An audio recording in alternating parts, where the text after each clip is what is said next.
You ever watch a movie about your favorite sport and think, finally, they got it right? That's exactly how I felt watching The Smashing Machine.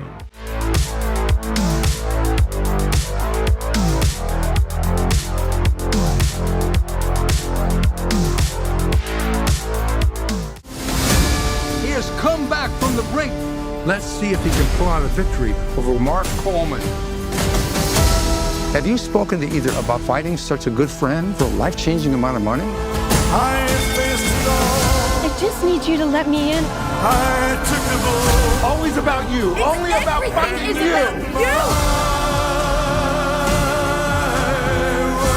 Let's fucking go.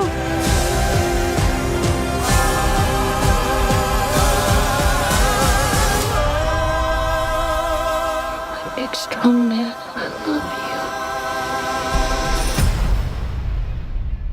Hey everyone, welcome back to the channel. Today we're talking about The Smashing Machine, the new A24 sports drama directed by Benny Safdie and starring Dwayne Johnson, Emily Blunt, Ryan Bader, and Bas Rutten. Now, if you know me in real life, it's no secret that I'm a huge MMA fan. I watch every UFC pay-per-view, I follow the sport closely, and I have a huge appreciation for the pioneers who helped shape it. So when I heard that we were getting a Mark Kerr biopic, a guy who helped define early mixed martial arts, I was immediately interested. We really don't get many movies about MMA, especially not true stories, and with one of the Safdie brothers behind the camera, I was even more intrigued. I've loved the Safdies' previous work. Uncut Gems and Good Time are two of the best films of the 21st century, and their gritty, immersive style felt like a perfect fit for a story about a man fighting both inside and outside the cage. I was also curious about the casting of Dwayne Johnson, who's not someone I've ever really considered a great actor. He's fun in blockbusters, but I've never seen him disappear into a role. However, the Safdies have a history of pulling incredible performances out of unlikely actors, Adam Sandler in Uncut Gems being the obvious example, so I had high hopes going in. And I can safely say I wasn't disappointed, because as both an MMA fan and a film fan, The Smashing Machine delivered a gripping, emotional, athletic drama that dares to break away from the formulaic mold of the typical sports biopic. Before we get into it, if you enjoyed this review, make sure to like the video, subscribe, and turn on notifications so you don't miss any of my upcoming videos. And if you'd like to help support the channel directly, you can join my Patreon for just $1 a month. It really helps keep these reviews coming.